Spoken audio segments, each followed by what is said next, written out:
travail mécanique, c'est un transfert d'énergie. Donc, trois choses importantes. Transfert d'énergie, on exerce une force, puis il faut que la force produise un déplacement. Donc, ça, c'est bien important.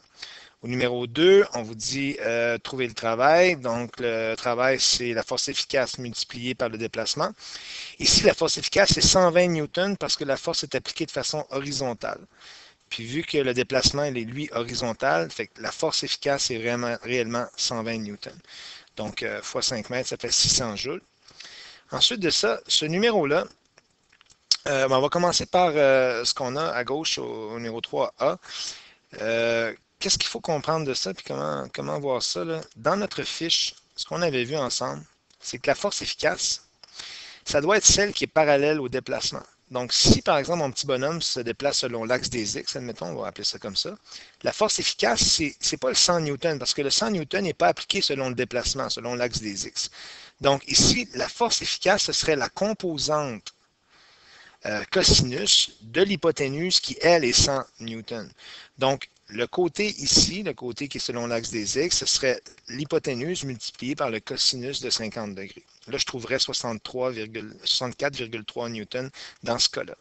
Alors, on prend le cosinus quand on veut la force selon l'axe des X, puis on prendrait le sinus, 100 newtons fois le sinus de 50 si on voulait un déplacement selon un axe vertical, par exemple. Si, mettons, le petit gars voulait soulever le chariot dans les airs, bien, on prendrait cette composante-là comme force efficace vu que le déplacement serait vertical. Ici, le déplacement est horizontal.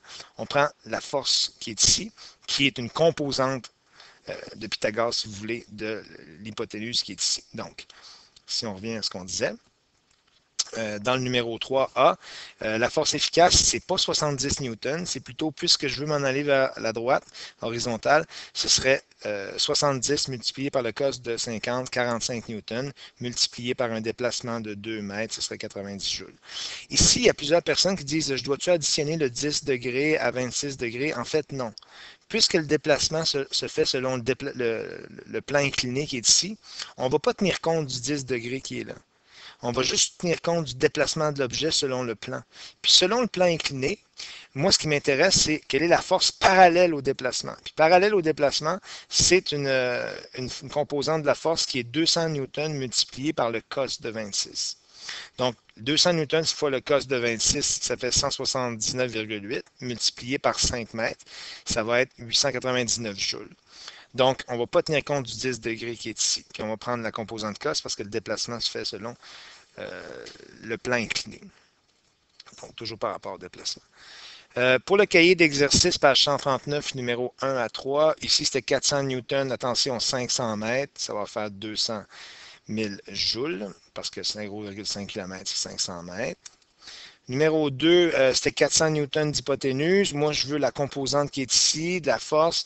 Donc, ça va être 400 fois le cos de 30, 346,4 multiplié par 700 mètres, 242 480 joules. Au numéro C, ça va être 400 fois le cos de 45, 282,8 multiplié par 1 km qui est 1000 mètres, 282 800 joules. Puis, au numéro D. Numéro D est spécial parce que on tire vers la droite avec 400 newtons, puis on tire vers la gauche avec 100 newtons. Ce qui se passe ici, c'est qu'il va y avoir une force résultante de 300 newtons vers la droite. C'est comme si une personne tire avec 100 newtons par là, une autre personne tire avec 400. C'est sûr que ça va bouger vers la droite ici. Donc, si je fais 400 moins 100, ça va faire 300 newtons vers la droite. Donc, on considère comme force efficace 300 newtons. Je pourrais enlever la flèche qui est ici, là, de 100 newtons à gauche, puis je pourrais juste mettre une flèche à droite de 300 newtons. Ça me ferait 180 000 joules multiplié parce que j'ai multiplié par 600 mètres. Donc, la force résultante, la force totale, c'est 300 newtons, la force efficace. Voilà pour le devoir.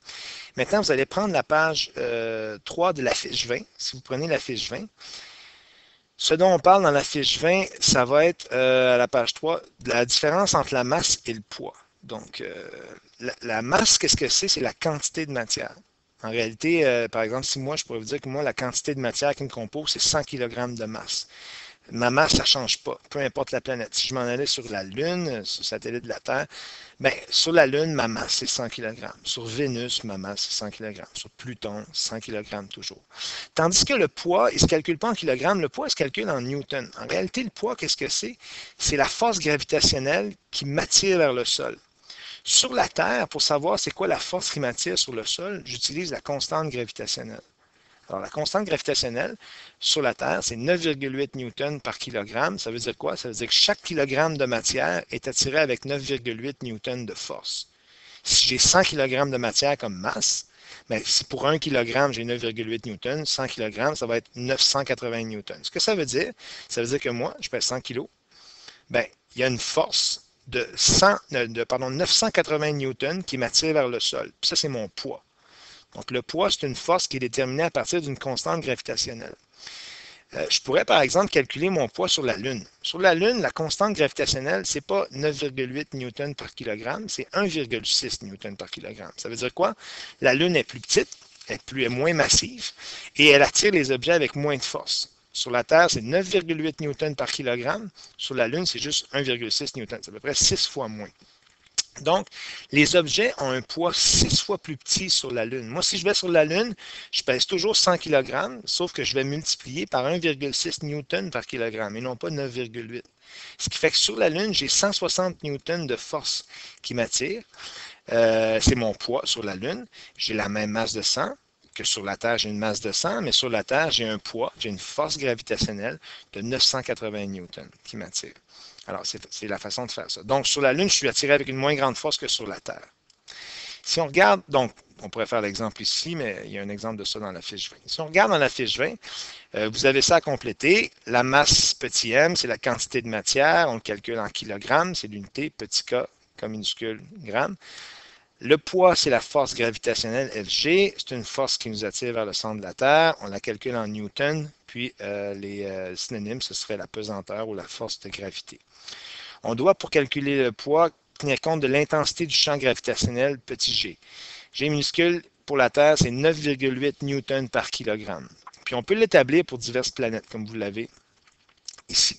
On peut voir que Jupiter, c'est une planète qui est beaucoup plus grosse que la Terre. Puis elle attire chaque kilogramme avec 26 newtons de force. Alors que, par exemple, Mars, qui est plus petite que la Terre au niveau de sa masse, attire les objets avec moins de force, 3,8 newtons par kilogramme. La Lune, 1,6, comme on le voit ici. Fait que les choses à retenir, c'est que pour trouver le poids d'un objet, on multiplie sa masse par la constante gravitationnelle. On peut établir ces petites relations-là. Le Fg, c'est le poids ou la force gravitationnelle. La masse, c'est en kilogrammes. Puis le G, c'est la constante gravitationnelle. Et vous avez ces deux exemples-là que vous pourrez peser sur pause là, pour le prendre en note. C'est qu'on prend deux fois la même personne qui pèse 80 kg. Donc, deux fois la même personne, 80 kg. Sur la Lune, je multiplierais par 1,6, 128 newtons de poids. Sur la Terre, 784 newtons de poids. Pour cette